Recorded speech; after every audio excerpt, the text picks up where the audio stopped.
couple years ago, I was in Ohio at a shopping mall. An old white lady, this is true, she was following me around the mall, which sounds paranoid, but I'm sure she was following me. Mean lady, too. You ever see a woman with lines on her face that just tell you, like, even if she smiled, it looked like it would hurt the muscles in her face? I knew she was following me because she was at places that had nothing to do with her. I'd be looking around like, what is this old bitch doing in GameStop and Foot Locker and all the places I like to go? Every time I see her, she'd just be looking at me all mean. And eventually, I forgot about her. So then after I'm shopping, I go all the way to the back of the parking lot. I'm parked all the way in the back. And as soon as I open my car door, I hear a voice go, David Chappelle. Just like that. I didn't even have to look. I knew it was her. And I looked back, and sure enough, there she was, that face. To be honest with you, she probably wasn't even that old. She's probably around my age. But she was a white woman. This bitch looked terrible. I kept my cool. I was nice. I said, hello, miss. And she didn't say anything back. All she said was, I watch your comedy. I said, uh-oh.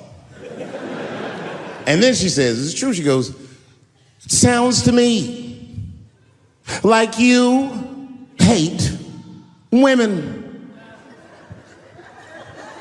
I said, well, you know what, miss? It's art.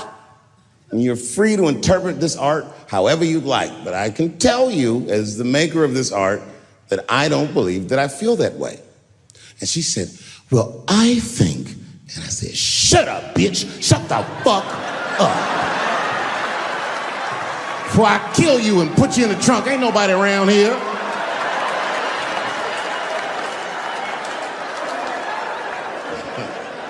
I'm just kidding, I didn't say that. I felt that way, but that's not what I said. I was more clever than that. You know what I said? And this is exactly what I said. I said, miss, before you finish that statement, let me ask you a question. Where'd you see me? Did you buy a ticket to a concert I did? I doubt that. Or maybe you watched one of my specials on Netflix. Or did I follow you to your car and do my act? She said, what? I said, keep it in the comment section, bitch, this is real life. Ta-ta.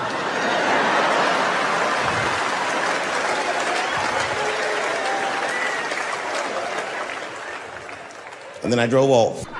You can see it. You ever have this happen? This is how confusing it is. This is the practical application of what I'm talking about. Like a guy be out, it's happening to a lot of guys. You be out at a club, bar, right? You're kicking with your boys, and a girl walks by, and man, she looks good. She looks good. Not good in that classical way. I mean, you know, I'm talking good like she got half her ass hanging out her skirt. Her titties are all mashed together, popping out the top of her turtleneck and shit.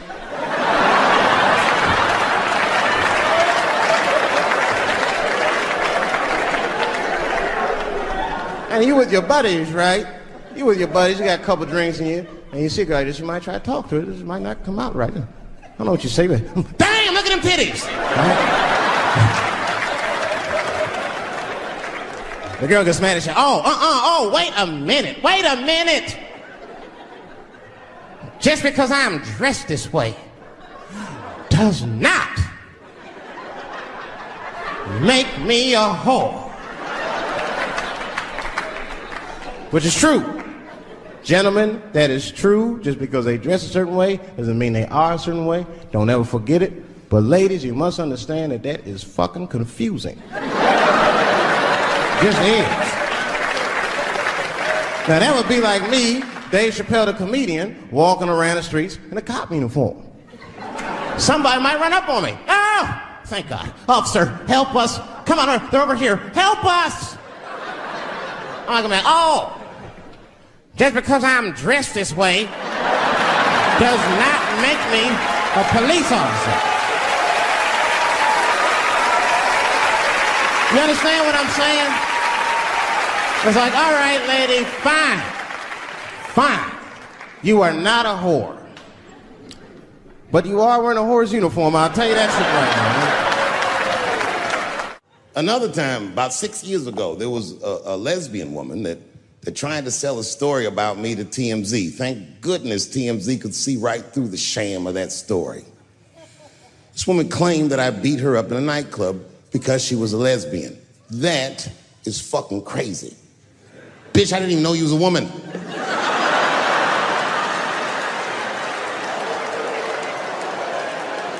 Thank God TMZ didn't believe that. Because I did beat the shit out of her, I'm not gonna lie.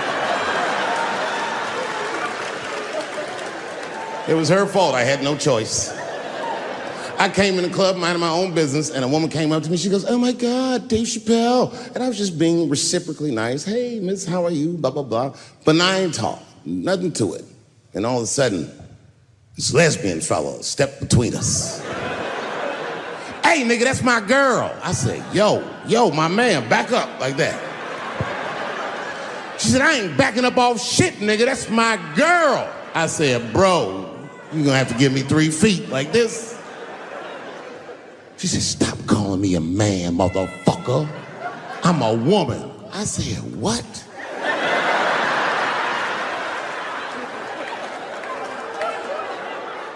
And then I looked deep in this nigga's cheekbones. I said, "Oh my God, you are a woman."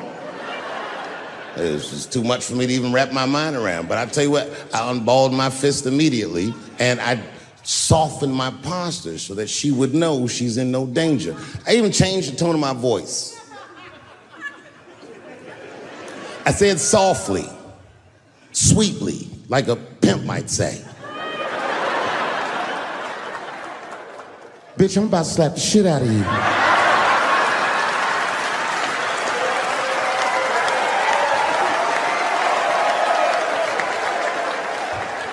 I should have done it. Oh, I wish I didn't say that. She dropped that foot back. Boop. She was in a perfect southpaw stance. Her shoulders were angled correctly. Her head movement was good. I said, "Oh no! This bitch boxes for real." She threw a wild hook at me and I saw it coming from yesterday, so I slipped it like this. I had no choice. I had to go to work. I let that jab go. You should have seen me go, nigga. I tenderized them titties like chicken cutlets.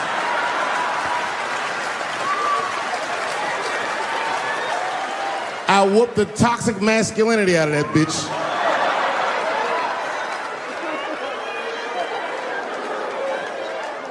I'm sorry, ladies. I got a fucking Me Too headache. Y'all is killing me right now.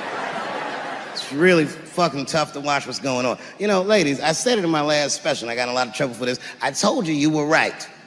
But the way you're going about it is not going to work. But I'm biased. I said it. Louis C.K. was a very good friend of mine before he died in that terrible masturbation accident.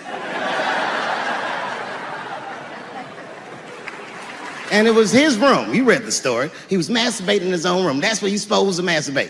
And then he said, "Hey, everybody, I'm gonna pull my dick out." Nobody ran for the door and nothing like that. They all just kind of hung out like, I wonder if this guy's serious. And he came on his own stomach. There it is. What is the threat? Have any women ever seen a guy that just came on his own stomach? This is the least threatening motherfucker the earth has ever seen. All you see is shame in their face and cum dripping down like pancake butter.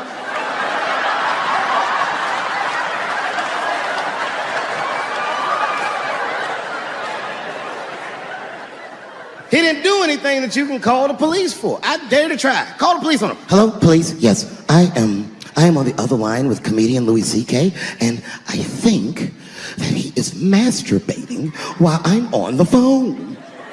You know what the police are gonna say in Atlanta? "Well, what are you guys talking about?"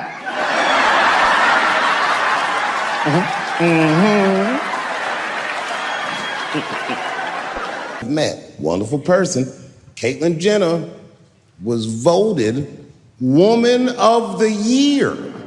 Her first year as a woman. Ain't that something? Beat every bitch in Detroit, she's better than all of you. Never even had a period, ain't that something? Oh, I'd be mad as shit if I was a woman. I'd be mad if I was me. If I was in a BET Awards sitting there and they're like, "And the winner for Nigger of the Year, Eminem, my man." The only thing in our society that bothers me the most is the way that men and women don't get along no more. That's really what's bugging me about it. Men and women just don't get along. Like, I hear women say this all the time. I know a lot of you sisters be like, chivalry is dead. Don't you? Don't y'all feel that way? Like men aren't gentlemen anymore? That's right. Chivalry is dead. And women killed it.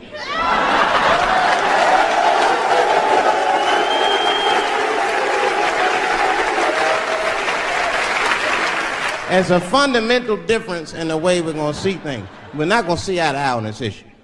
We're just not. Our tests in life are different. A woman's test in life is material. A man's test in life is a woman. Now, by test, I mean that those are the things that we desire. Men have nice cars. Not because they like nice cars, because they know women like nice cars. That's how it goes. Because men are hunters, and the car is the bait. And the woman comes and says, ooh, nice Porsche. Gotcha, bitch. That's how it is. That's true. Come on, man. You go to a woman's house, her house be comfortable as shit. Women love comfortable surroundings, so men get comfortable surroundings. Let me tell you something. If a man could fuck a woman in a cardboard box, he wouldn't buy a house. But that's still not where chivalry got killed. Chivalry got killed by the feminist movement on the magazines that got women going crazy, because women got too much advice about men from other women. And they don't know what the fuck they're talking about.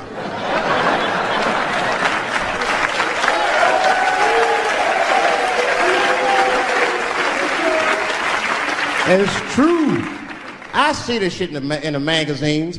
I don't read them, but I be seeing the cover. I be in the grocery store, fellas, you look at one of the magazines like, what is this? And they say on the cover, 100 Ways to Please Your Man by some lady. Get out of here, man. Come on. Ain't no 100 ways. That list is 4 things long. Just suck his dick, play with his balls, and then fix him a sandwich and don't talk so much, and everything will be happy. Yeah.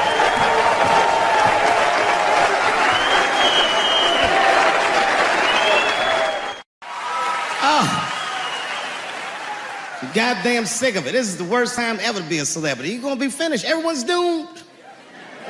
Michael Jackson has been dead for 10 years, and this nigga has 2 new cases.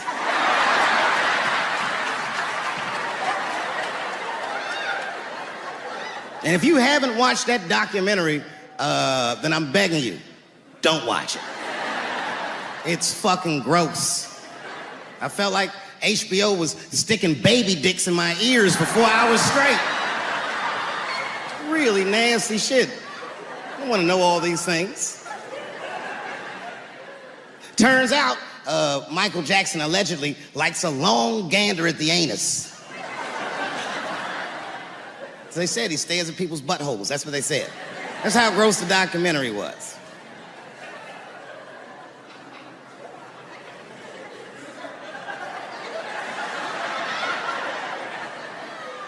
I'm gonna say something that I'm not allowed to say. But I gotta be real. I don't believe these motherfuckers.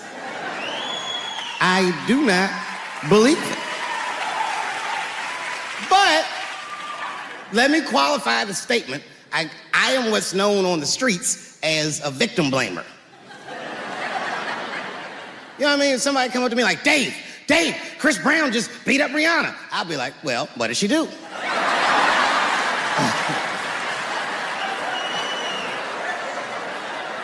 Dave, Michael Jackson was molesting children.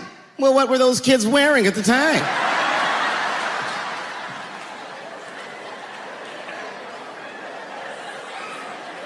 I don't think he did it. But you know what? Even if he did do it, you know what I mean? You know what I mean? I mean, it's Michael Jackson. I know more than half the people in this room have been molested in their lives. But it wasn't no goddamn Michael Jackson, was it? This kid got his dick sucked by the king of pop. All we get is awkward Thanksgivings for the rest of our lives.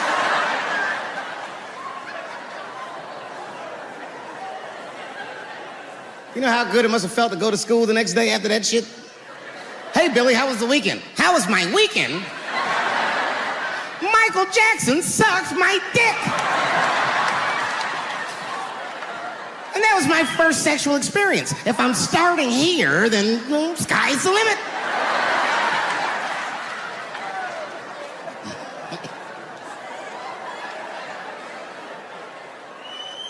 I know it seems harsh, but man, somebody's got to teach these kids.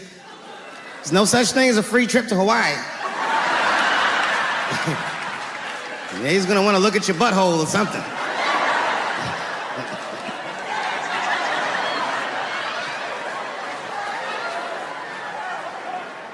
You know why I don't believe it? You know why I don't believe it? Because if Michael Jackson's out here doing all this molesting, then why not Macaulay Culkin? Macaulay Culkin said in an interview that Michael Jackson never did anything inappropriate with him or even around him. Think about that shit. You know, I'm not a pedophile. But if I was, Macaulay Culkin's the first kid I'm fucking, I'll tell you that right now.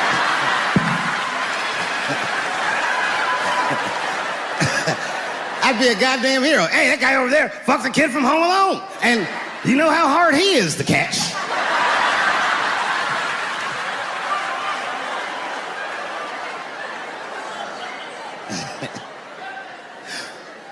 My mind's telling me no.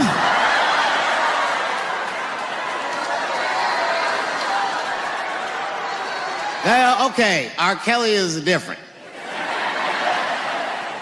I mean, you know, if I'm a betting man, I'm gonna put my money on he probably did that shit. I'm pretty sure he did that shit. You know, it was bad, okay? So a couple years ago, I was doing a show in Detroit, and I'm sitting backstage in my dressing room. A friend of mine comes by, this chick, Dream Hampton. Dream tells me, right before I'm going on stage, she goes, Dave, I'm working on a documentary about R. Kelly. Would you like to be in it? And I was like, nah, bitch, I'm cool.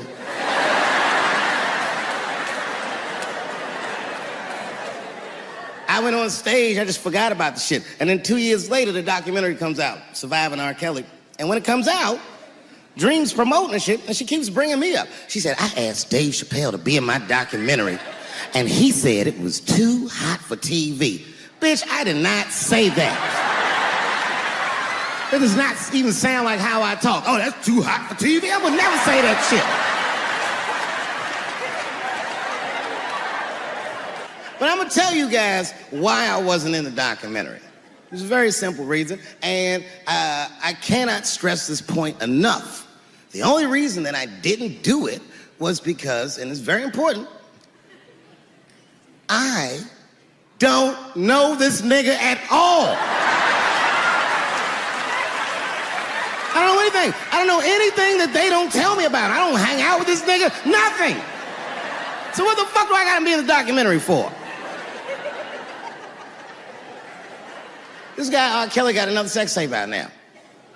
Can you believe that shit? This guy makes more sex tapes than he does music. He's like the DJ Khaled of sex tapes.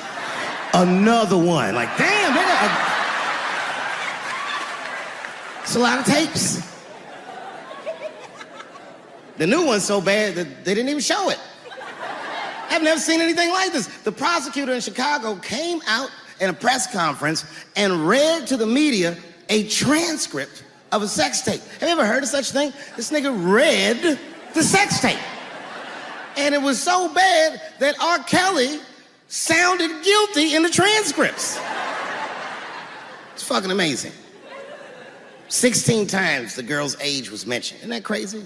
This motherfucker is an idiot. He was fucking her like, yeah, this is the best 14-year-old pussy I've ever had in my life. And she was like, you like this 14-year-old pussy? He's like, oh yeah, I love this 14. I'm like, man, you need to shut the fuck up. You gotta give your lawyer something to work with. You're supposed to be on the tape like, this is the best 36-year-old pussy I've ever had in my life. And then your lawyer gonna be like, Your Honor, clearly my client thought that this woman was 36, as he mentioned some 16 times in the tape. They gonna know you lying, though. You know what I mean? Everybody knows no such thing as good 36-year-old pussy.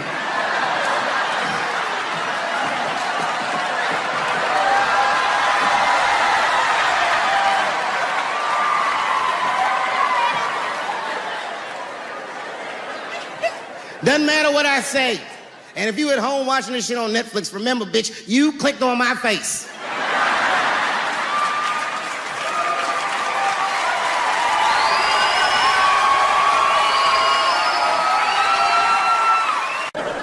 Tough time for the blacks.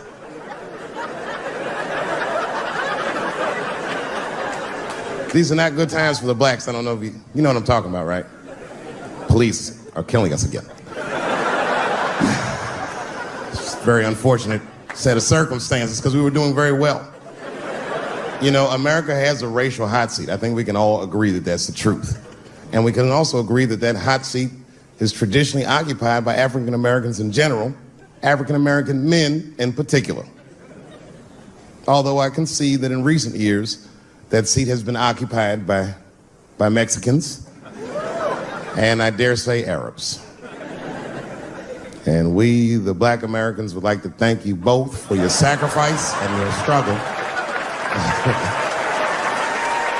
We needed a break. We needed a goddamn break.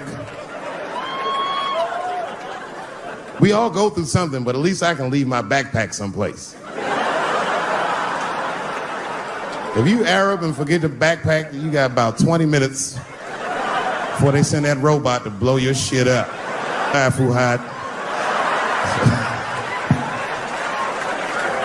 Now ISIS is #1 on the terrorist charts. And ISIS is fucking scary. Because if ISIS catches you, they're going to cut your head off. That's what they do. I've seen them do it on YouTube. It was fucking awful. He looked right in the camera and say, Obama, I am back. I saw that shit. I said, oh my God. Don't like.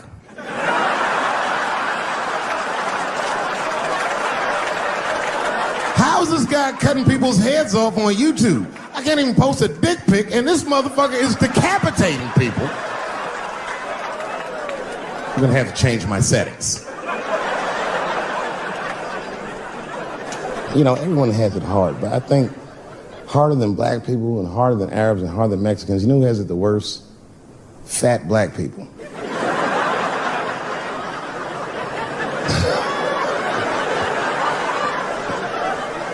It's hard for white people to understand, but that's what I'm saying is very true. Fat black people have a really rough road, because all manner of things kill white people, but you know what kills more black people than anything, more than police and terrorism? Salt, nigga, regular.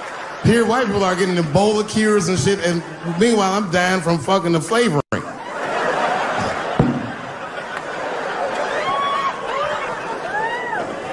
Look, honestly, I'll stop talking about it. Let me say this, though. Let me just say this. Can we all just say that we've seen it coming? Were you surprised? It's like when that guy threw that banana at me. Do you think I was surprised? Hell no. I've been in show business 30 years. I was expecting this banana. I knew one of these nights, it's like somebody gonna throw a banana at me one of these nights, niggas. Because that's how it starts, with the name calling. Like that Paula Deen. Remember Paula Deen got fired from the Food Network? If you know anything about show business, it is really hard to get fired from the fucking Food Network. And they dropped that bitch like a hot potato. All because she called somebody an N-word 30 years before she had a show. I don't know who she said it to, but whoever it was just looking at her like, I'm gonna get you for this bitch. That shit came back 30 years later like a Bill Cosby rape and sunk her battleship.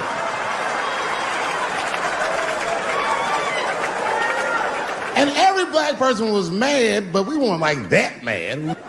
I was just like, well, how's this bitch gonna call me a nigga when she taught me how to fry chicken? That's not fair.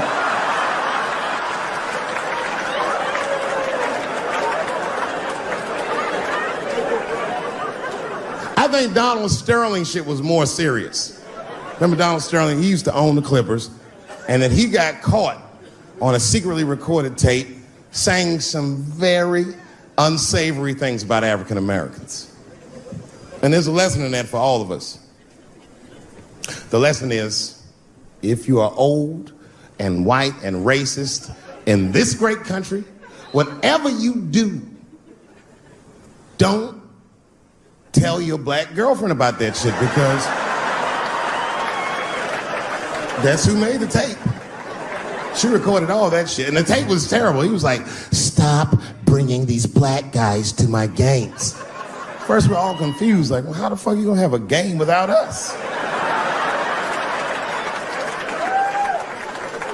But it turned out that the black guy he was speaking of was none other than Magic Johnson, the billionaire. Unbelievable. Never even mentioned the fact that he had AIDS, which is... This guy must be really racist if AIDS is the footnote. Well, you gotta be careful, baby. He got the old Ebola.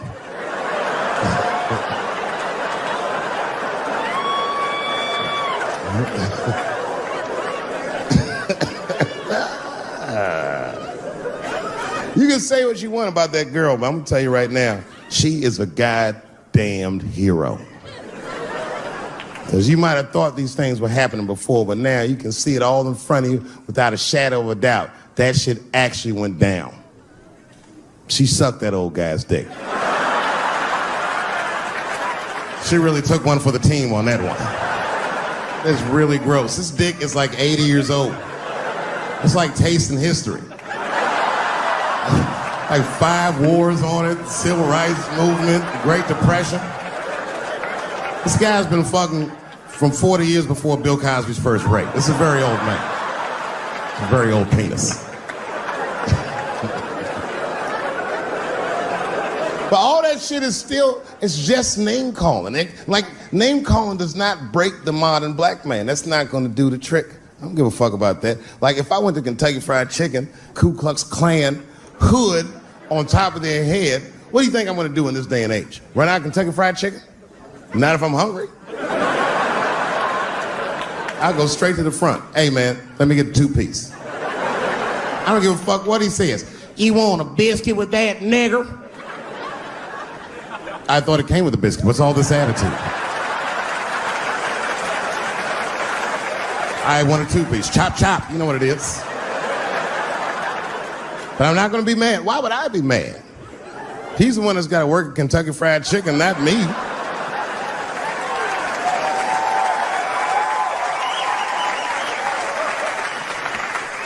Well, how about this? What if I lived in Austin and I had a white girlfriend? It's possible in Austin. As a matter of fact, some people say it's necessary, but that's not the point. And me and my white girlfriend at home one night, and we're just doing what lovers do. Maybe she's butt naked and she's down on one knee, giving me a hand job. I love a good hand job. And she's really jerking me off. You know, getting her obliques nice and tight. I got a huge dick, so she's like, And I'm like, wow, this really feels wonderful. I think I'm gonna come. Nigger. I know, that's a tough one. But what do you think I'm gonna do? Hey!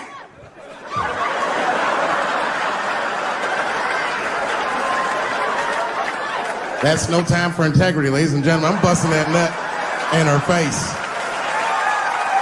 I'll sort through the ethics later.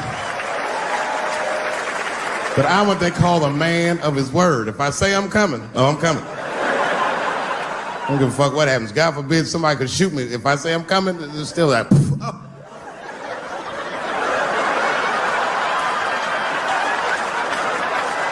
Doesn't mean I like getting shot.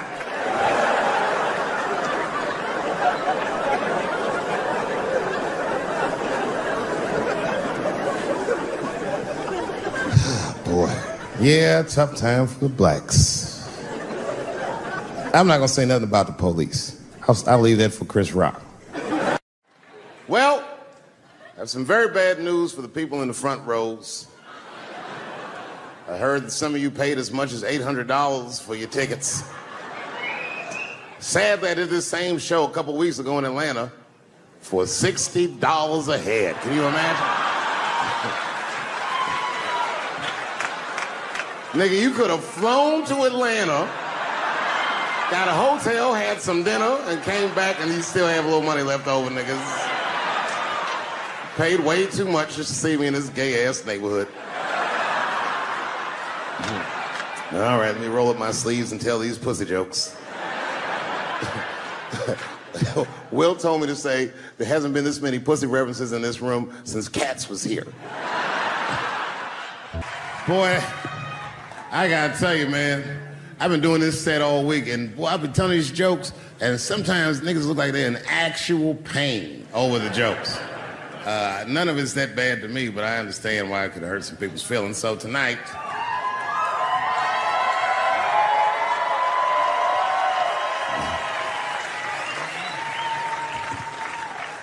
I'm going to give you an opportunity that I rarely give anybody. I'm going to let you say whatever it is you need to say to my face, or ask me whatever it is you want to know. But there are no dumb questions allowed. If you ask a stupid question, you'll be asked to leave. Now I'm just kidding. Go ahead. Everyone relax. Come on. Oh, yes, sir, in the front. 2 questions. How often do you write? And can I have a cigarette? All right. First, you may have a cigarette, but remember, this is not jail, motherfucker. This lady right here. I have a question. Do you remember this scene? Oh, I do remember that. Ma'am, I'm going to have to ask you to leave. That's a terrible question.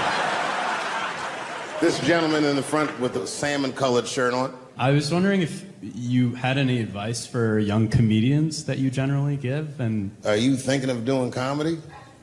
I've never done it before, but watching you has made me want to try it.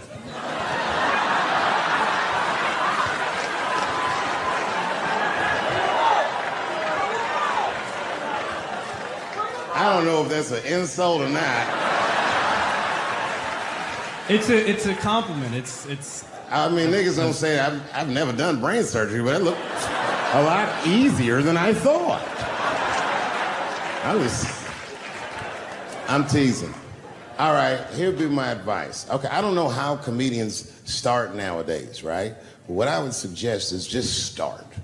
And once you start, you can't really stop, no matter what happens, no matter how bad it gets, no matter what people say. You know what I mean? Because comedy is weird like that. You know why I hate watching other comedians do comedy? Not because I hate other comedians, but because I love comedy so much. It's like watching somebody else fuck your girl. And I say, fuck her better than that. Yes, you on the aisle up there, the lady with the long... Yes, you standing up. I see you. My favorite book of all time, The Narrative of the Life of Frederick Douglass.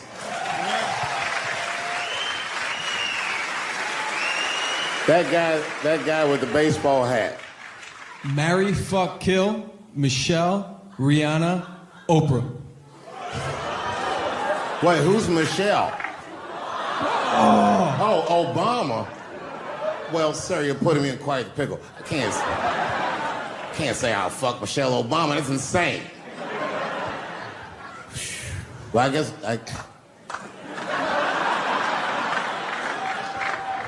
I mean, because I wouldn't kill any of those women. But I'd fuck all three of them.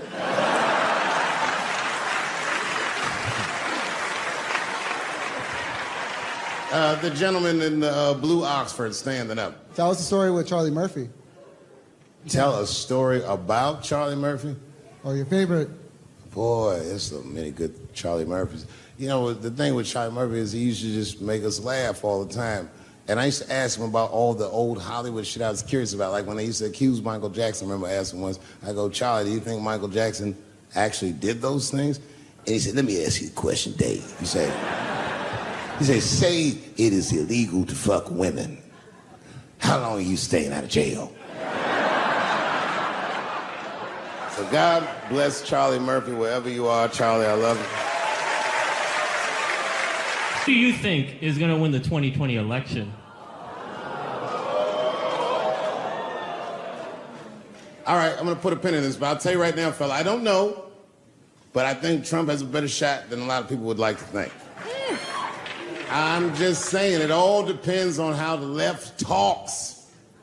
The way we're talking is not gonna win the fucking ball game. Donald Trump's over there on the right, grabbing handfuls of pussy. Joe Biden can't even smell hair over here. Fuck this side. All right, man, go ahead. Thank you so much for this show. And How old are you?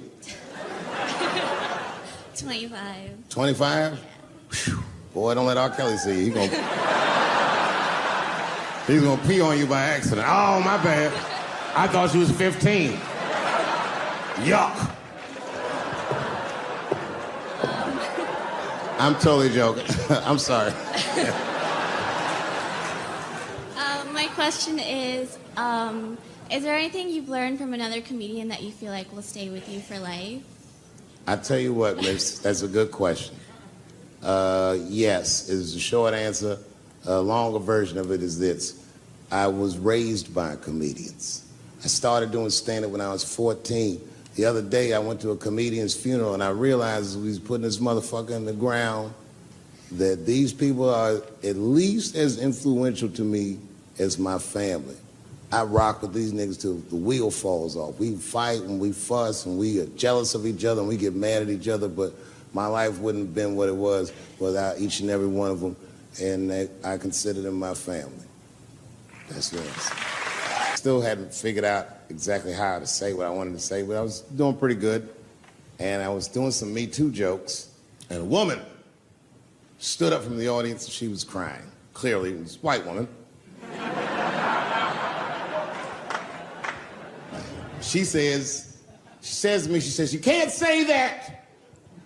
It's 200 seat room, it's a very small room. I'm like, what the fuck are you, like, miss, are you okay? What are you doing? She says, you can't say that. I said, yes, I can, it's my show. I'll say whatever the fuck I want. The crowd's like, ooh, like this. And then she gets up from the table and she starts making a big, like, show of just pushing through the aisles and all this stuff. And there's like a curtain right before the front door. And she gets to the curtain and she's crying. This is fucking crazy. She says, I'm sorry I was raped. It's a fucking comedy club. It's like loud farting getting out of an elevator. Nothing funny can happen in here. Now I'm trapped in a room with this woman's fucking stink.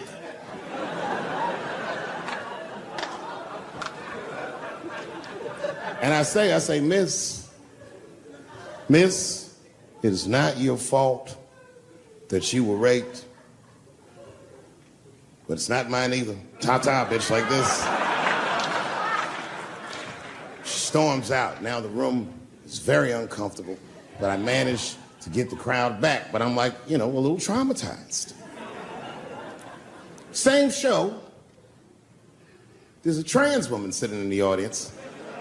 This is a true story. This was like a few weeks ago. I did 6 shows that weekend. This trans woman came to 4 of them. Calls herself Daphne. Man, this chick Daphne was in there cracking the fuck up at everything I said about everybody. It was amazing. She was laughing, and it was fun to watch her laugh. You could tell she was letting go with something that was heavy, and she'd throw her head back, and she'd smile with all her teeth. She was having a great time. And the more fun she had, I felt bad, because I knew I had some trans jokes to unload. And I thought to myself, maybe I shouldn't say these jokes, because I don't want to, like, fuck her evening up. She's having so much fun. But then I thought to myself, well, if I can't say it in front of her, should I say this shit at all? So I let her rip. And to my surprise, Daphne laughed harder at the trans jokes than anybody in the room. In fact, everybody in the room would look at her to make sure it was okay. And I got off stage, I was in the dressing room, I was like, man, this is a fucking weird show. I'm sitting in the dressing room by myself just trying to figure out, like, what the fuck just happened out there? Like, why is it that this one woman can't take any of these jokes and Daphne can take all of these jokes? So weird. And then I realized, Daphne used to be a man.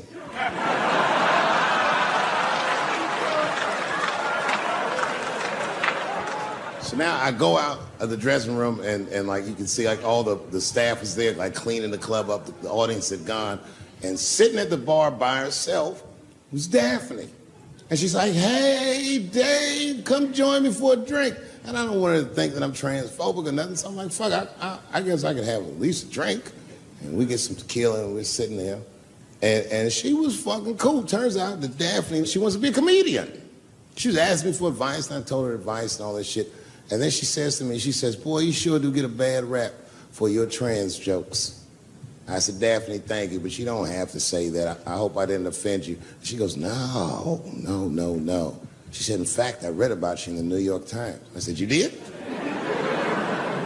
She said, yeah. She said, I thought it was interesting that they blamed you for R. Kelly. They said you normalized him for telling jokes about him. I go, yeah, they said that. She goes, I wonder why they never said that you normalized transgenders by telling jokes about us. And I'd never thought about that. It never occurred to me. And we started making out. And then, like, I reached up just to see what it felt like. I was like, what?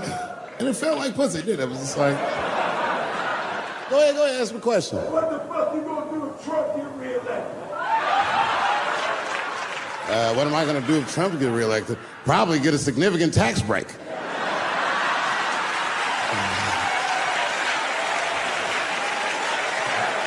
Hey, you wanna know why I don't even talk about Trump in my show? Because that motherfucker is not the hokey pokey. He is not what it's all about. There's millions of people that put him in power, and the ideas that he puts forth are not his own. He's singing poor white people's greatest hits. So why the fuck would I worry about him and not the other millions? Really, you know who I'm gonna vote for next time if things keep going the way it's going is that gay dude. No, Mike Pence. It's a safe place where I could tell some jokes. And I find out that this comedian I know, Chris Tucker, who's in all those Rush Hour movies, I find out that Chris is in San Francisco too at some charity event. So I call him, I'm like, yo, I just saw you at some charity event. I said, I'm doing a show at the Punchline, why don't you come by the club after your event? He's like, cool, Dave, I thought you was dead, nigga, I'll come by. He says, is it okay if I bring some friends? Because, you know, I'm with a lot of people. I go, man, you Chris Tucker. You can bring whoever the fuck you want. And then I show up to the club late that night, and I walk into the dressing room, and sitting in the dressing room is Gavin Newsom, who at the time was the mayor of San Francisco, but now he's the governor of California. And sitting next to him was Kamala Harris, who at the time was the DA of San Francisco. Now she's the senator from California that's front running on the Democratic ticket. And sitting next to her was Al Gore. It's fucking weird. And sitting next to Al Gore was the guys from Google, Sergey, and I don't know how to say these. All right. And it was Chris Tucker and Ben Jealous, who at the time was the president of the NAACP, who was all just at this big charity dinner, and Paul Mooney was drinking scotch. And we all was just in there. And, you know, at first I was a little uncomfortable when we started talking, and we all got along really well.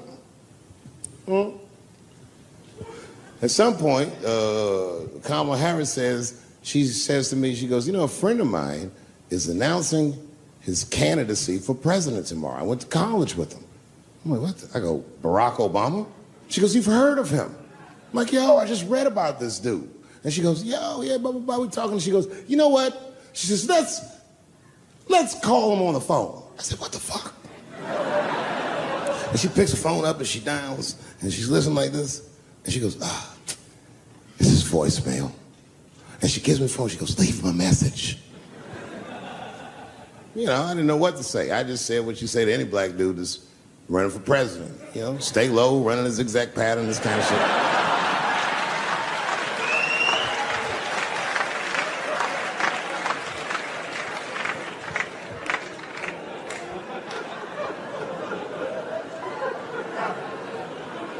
And then the last thing I say is, you know what? I said, sir, well, I really do believe you can do this. Like, man, I'm wishing you luck. Now, next day I wake up and go for coffee at a place called the Embarcadero. It's like an eatery by the sea in San Francisco. And I'm walking to the coffee shop and there's a police line and I can't cross the tape. But then I figure, fuck it, I'm Dave Chappelle, so I go into the thing like this. And the police yoke me. These motherfuckers like tackle me immediately. And I see over the police's shoulder Gavin Newsom. I couldn't remember his name, but I remember the night before I had kept teasing him and saying he looked like Christian Bale, the guy from the Batman movies. So I see him and I can't remember the name, so I'm just like, Batman, help!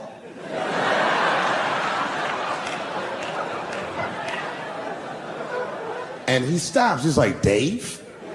And then the police see that the mayor knows me, so they're all like, oh, sorry about that. And he's like, hey, back up everybody. And he just picks me up. He's like, I'm really sorry about that. I'm like, I'm fine, don't worry about it. And he's like, listen, I'm here with Prince. Would you like to meet him? I'm like, I know Prince, that's my nigga. And we go around the corner and it was Prince Charles, the Prince of England. I didn't know the protocol of meeting royalty. You're not supposed to touch him. I dapped him up like a nigga. My nigga. Ah! Just hugging him and shit like this, dapping him up. Like this. And that nigga was cool too. That was really fucking weird. And then I was just out there in the upside down, not having no TV show, trying to figure life out. And the election was going on in the background. And this guy, Barack Obama, was picking up steam. This motherfucker was killing it. And I had a chance to go to the last debate on the Democratic ticket, and I went. It's me and Chris Tucker sitting in Myrtle Beach, South Carolina. It's the last three candidates. It was Barack Obama, John Edwards, and Hillary Clinton. Now, Obama's a lot taller than Edwards and Clinton, and he had the center podium. And at one point, they're all on stage, and they start fussing, and Obama goes, look, none of us are perfect, like this. And his hands was like this, and there was light shining behind his head, and the other two candidates was looking up at the nigga, and I was sitting in the audience like, this nigga looks like Jesus.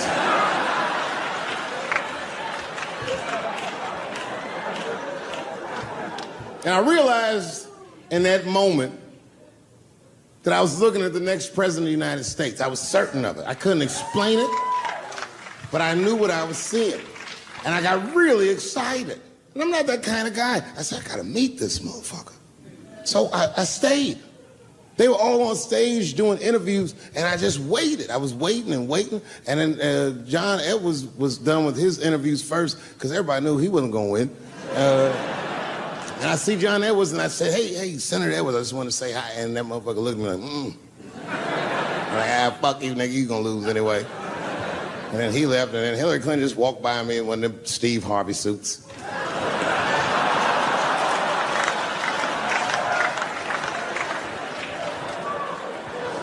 But Obama was taking forever. Everybody wanted to talk to him. When I knew the media saw exactly what I saw, there was no question about it. That was the guy. I waited and I waited, and finally, must have been over an hour and a half, he finishes his last interview. He's like, man, thank you very much. Good talking to you. And he turns around and we make eye contact. He sees me. And when he sees me, he looks over, he goes, Dave Chappelle. And Obama did me the same way I did Prince Charles. He dapped me up.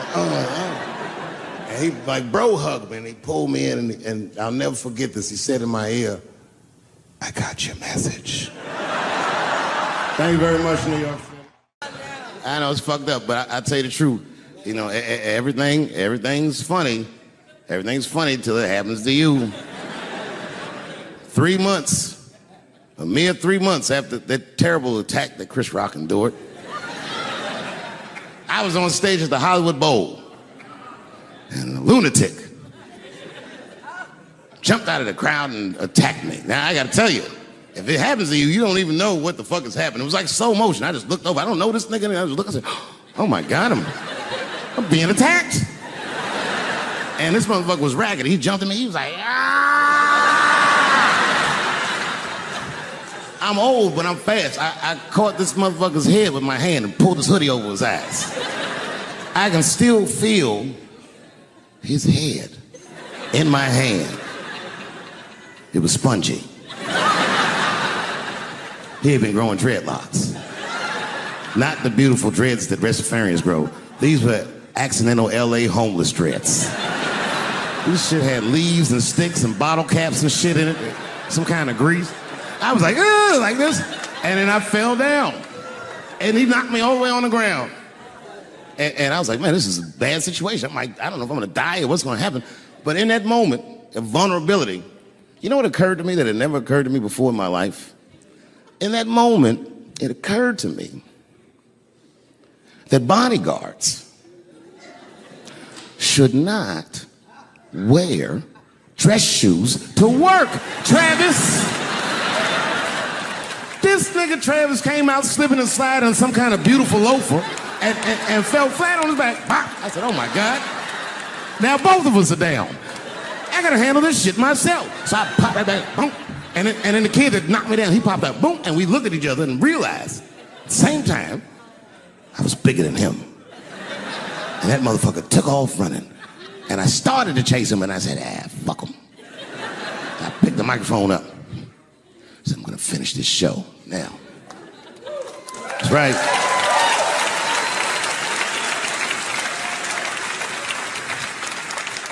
For 3 months before that, I'd been making fun of Chris Rock. And people would ask me all the time. They'd say, Dave, what would you do if you were Chris Rock and Will Smith slapped you in the face? And to this day, the answer is the same. Well, I don't know what I would have done. I've never been in a situation that extreme. But I do know now what Will Smith would not have done. And that is enjoy the rest of his evening. Man, listen. We gave that kid a good while. We was whooping his ass. Not we, I mean, I was on stage trying to think of a joke to tell, but they was beating this nigga up right behind me. Everybody could see it. Everybody could see it. And I'm sitting up there trying to think of what to say. And I'm tongue-tied. Me, of all people, can't think of anything to say.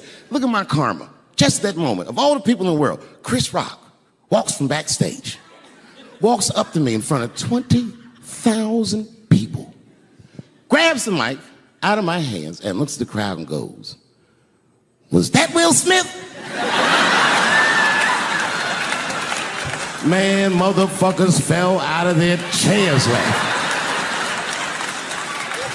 I was standing there looking stupid. I was fucking furious because I'm thinking in my mind, nigga, this is my attack. You got attacked 3 months ago. Now you have jokes. So I snatched the mic back from Chris and tried to get one off, but my shit did not go good at all. I didn't know what to say. I was just like, it was a trans man. And the crowd was like, boo. It's LA, we like trans people, boo. We'll slap him in the house. That wasn't even the gangster part. The gangster was sat down and enjoyed the rest of the show.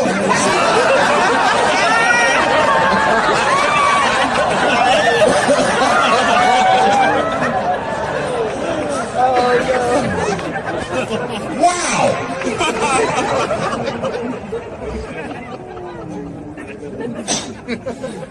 That was a tough one. I done seen a lot of wild shit in my life.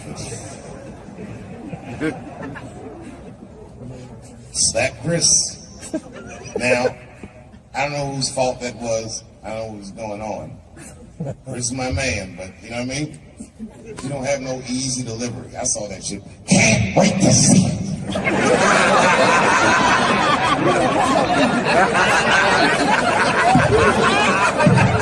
Can't wait to see it. And he was laughing at first.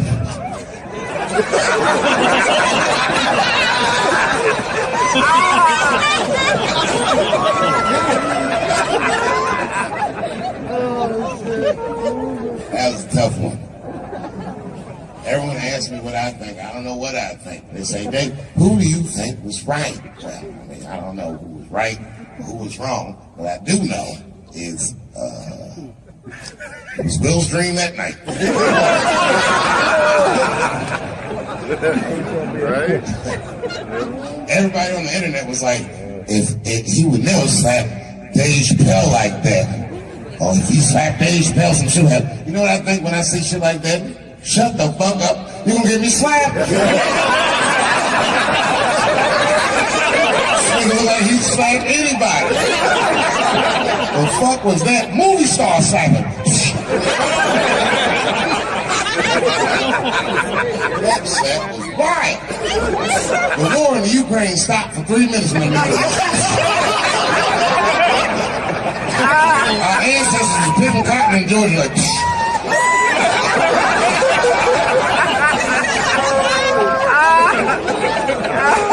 what is that?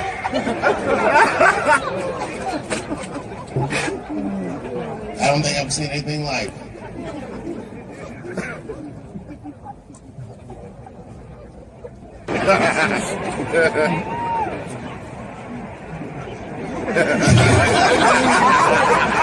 Being an abusive father, you survived that, found rap music, became the first rap artist to ever win a Grammy, and then seamlessly made the transition from rapping to acting with The Fresh Prince of Bel-Air.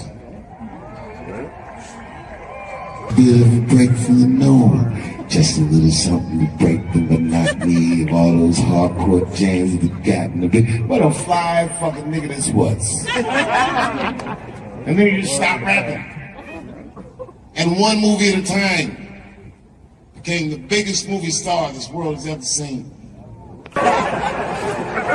And you guys say who's right or who's wrong? Who the fuck knows? I can't judge Will Smith or Chris Rock because I see myself in both of those men. I am a lunatic. I am the man that has had enough and will slap the shit out of the next motherfucker that says something that upsets me.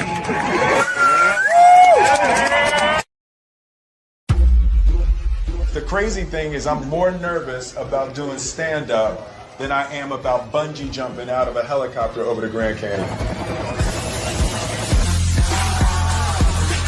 When you do music, you forget your lyrics, the audience knows them. And they catch up and they pick up, they go with it.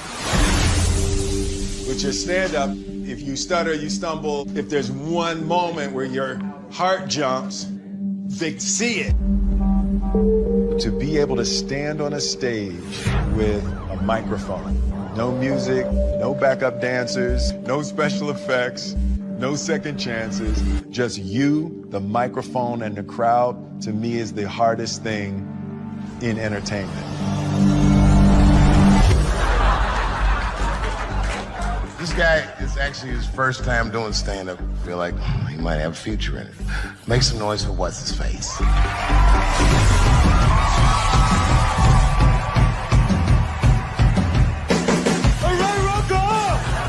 Stand-up is on my bucket list because I've always been terrified of it.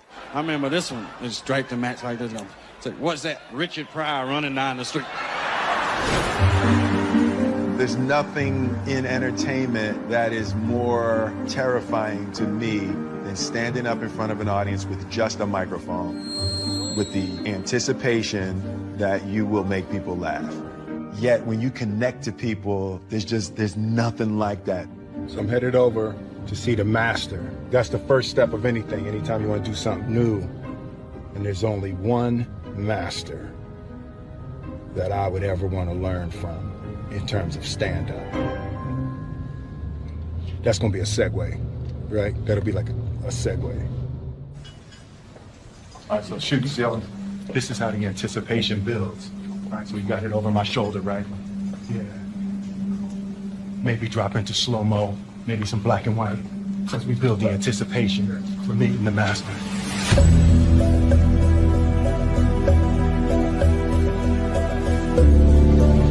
I'm like a young grasshopper, and I'm ready to meet the master. Yeah. What's good, man? What's up, man? What's up, brother? You know. Hell no. 12 weeks from now, Dave was like, cool, next week. Yeah. Yo, you call your brother, I come running, man. You know what it is, man. I appreciate the hell out of you, Love, man. Appreciate you, man. So I just wanted to sit with you and get some pointers and some ideas. I've never done stand-up. Like, I've never used my life to create material to try to make people laugh. Oh, okay, this is gonna be fun. Yeah. All right, so I'll run down a checklist. Yep. All right, and I don't know who's directing it, but you might want to put these things on the lower third. Ooh, on the lower third? Yeah. Put it right around here. there. Should be some words, okay? See, that's why you come to a master right there. Yeah, you know, I know the lingo. The first thing I'll tell you is confidence is key. The reason you should be confident is primarily because you're Will Smith.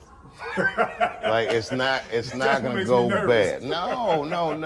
Because I've been watching you for years. You're actually a funny dude. I've spoken to you before. You're a great conversationalist. Because what else do you really need? All you need to do is pick the right to talk about. Yeah. So then number 2, pick the right to talk about. And the best advice I got ever doing comedy was from a comedian that was not particularly good, but the advice was very important to me. He said, you are one of these comedians that think you have to be funny all the time. And you don't. But you do have to be interesting all the time. That's deep.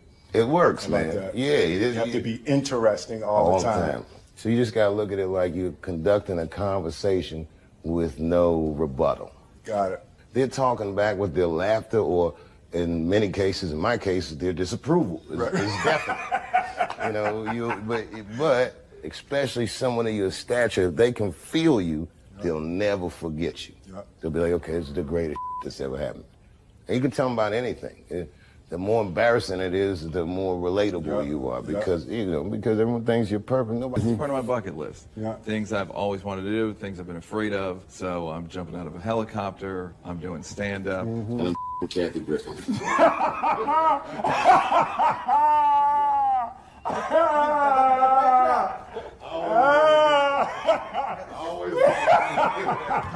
Yeah. And it's never been more dangerous. Hello, Q-Tip. Yo! What's up, boy? Yeah. It's Will. I got your shades on. What's up, man? Man, I ain't got no CeeLo dice, though. I know, hey, listen, I was like, if that's tip, you got, trust me, we in Vegas, we gonna easily get 3 dice. There you go.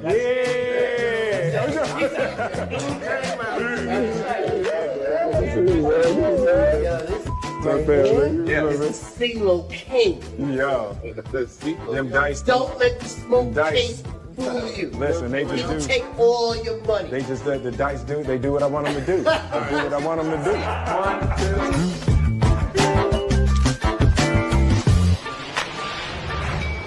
2. Hold up, boom, get the right angle, bam, bam, ooh, bam, damn, that's hot. So yeah, we just back from Vegas. So it was good, it was a good trip, I'm feeling very excited. All right, can I be honest with y'all? I'm just testing the camera. This is my first, it's a new camera, so I really don't have nothing to say. I'm just testing the camera. The stand-up is about exploring my life, having the opportunity to think about my life and think about my experiences in a way to craft them into jokes is a beautiful self-exploration. With me being the source of the material, I just need help mining my life and mining my experiences to be able to structure them into a routine.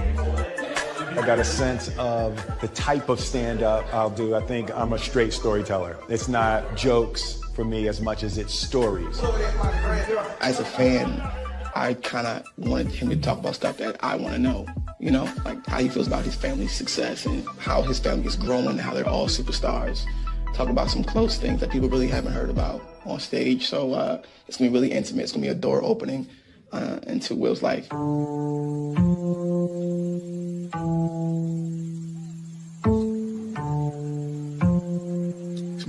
walk. I usually take a morning walk out at the house. Jada turned the whole damn house into a set. See that? Look at all that. What the f is that doing? What is she shooting on the roof? Y'all see that? That's my house. I have lost control of my house. Tell us the real reason, the deeper reason for you as to why you are doing this. You've known me for a really long time. You've known me for more than half of my life. Absolutely. You know how much fear I function under. Absolutely. The construction of the character of Will Smith was in order to not be scared. On the show, the way that I talked to women, the fun that I would have as a character talking to women was because of how freaking terrified I was my whole life to talk to women. What I've discovered is as I confront every little fear, it's how I build freedom. Every time I confront a fear, I feel more free. What's up? In my mind, there's a huge potential emotional tragedy in people going,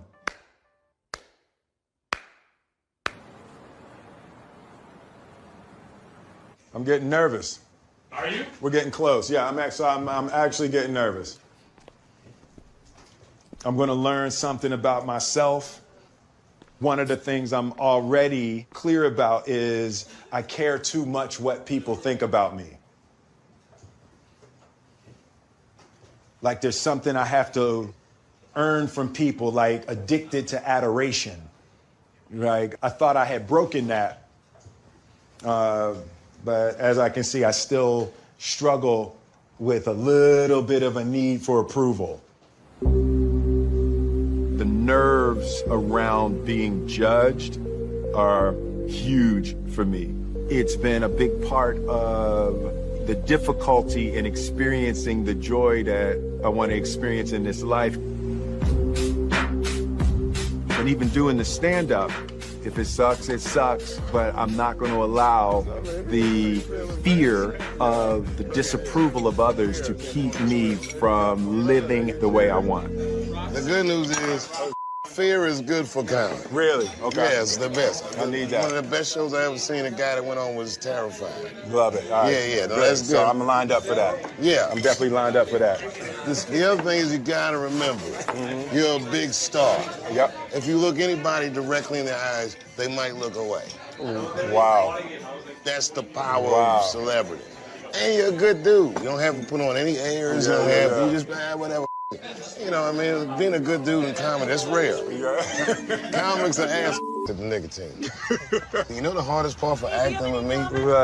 Not looking in the camera. Not looking Can't even do the basics. Do you have any comments about Kanye West running for president? What?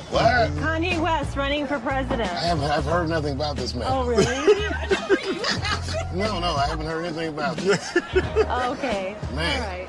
Well, hopefully we'll get the right celebrity in office. Yes. Can you, Will Smith, or you run for president? You would vote for me if I ran? I would. All right, yes. that's what I'm gonna consider it. I'm gonna take that under advisement. Please. And I'll be the vice president. That way, nothing bad will happen to Will. Oh my God, that is wonderful. A rock and a hard place for Charles. That ticket.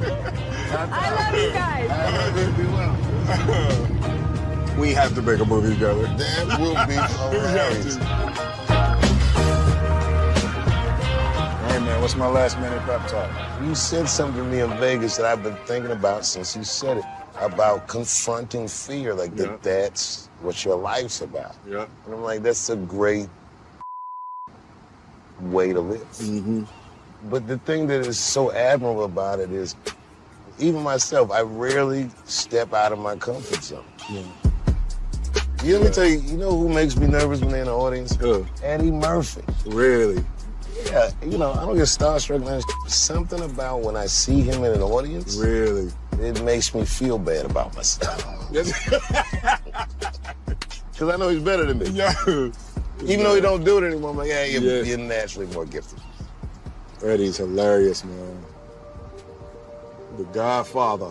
Yeah, he's a wild dude. Growing up with Eddie Murphy, you know, I was from the Eddie Murphy generation, and it was just a superpower. It was magic to be able to stand on stage and make people feel like that. Even though it's 1982, it's still a risky business to be the first black president. You know, you have to give speeches like this. My fellow Americans. Eddie Murphy was the singular image of what a young black man could become. And he didn't compromise his blackness. It's like, if you're gonna do it, you gotta do it like that.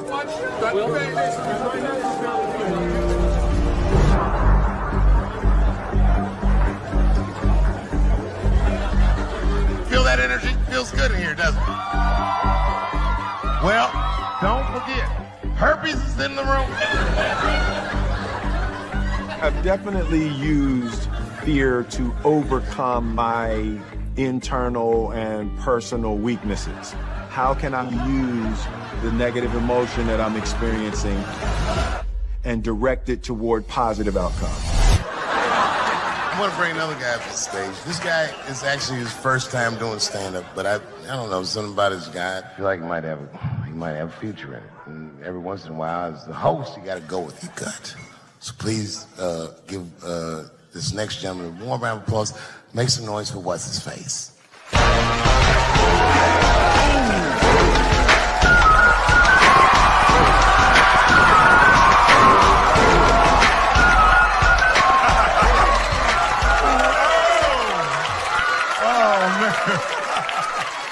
I know y'all like, what the hell is Will doing up there? Let me explain. It's my 50th birthday next week, yep. And I've decided I'm gonna do every damn thing I've ever wanted to do in my life. I'm gonna meet everybody I wanna meet and go everywhere I wanna go, you know? So this is one of the first things on my bucket list, to do stand-up. Next week, I'm bungee jumping out of a helicopter over the Grand Canyon on my actual birthday. Third episode, I'm gonna have sex with Kathy Griffin.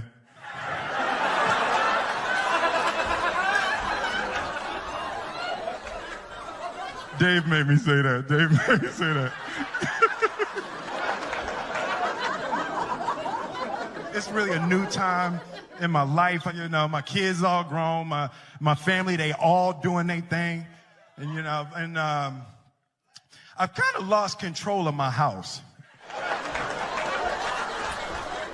Like Jada, she's shooting her show, the Red Table Talks. Have y'all seen that? Red Table Talk. Oh, yeah, you saw it, yeah. No, you can enjoy it because she's not telling all your business. Yeah, Jada giving it up on Red Table Talk, boy. Sorry, babe. Because my wife, Jada's here. She's right here. I wasn't expecting Jada to be here. I wasn't expecting to have to say it in front of you. Will, you stick to the script.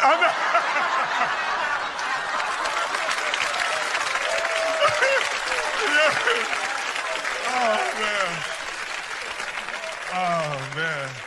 Even Jaden, like Jaden, that's my dog. Jaden was my one family member I thought I was going to have. He got this new joint, Icon. I don't know if y'all heard what you call an icon, living, start a record label, Misfits. Yo, that joint is crazy. He recorded it in my house, put it out, and never said to me. I found out on Spotify. And I'm looking on my playlist, like, new music from Jaden Smith.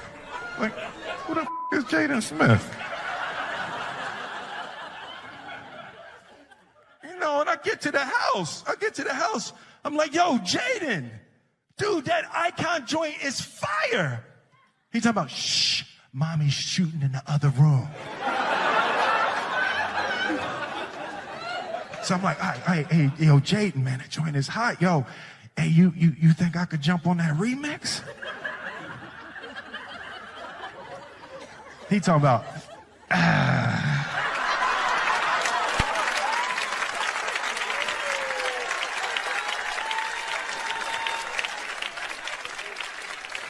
was like, he just looked at me like I'm the second best rapper in my house.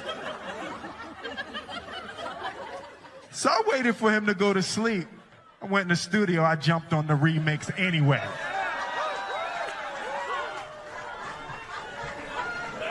Boy, you know why you was an icon living? You was born from an icon living.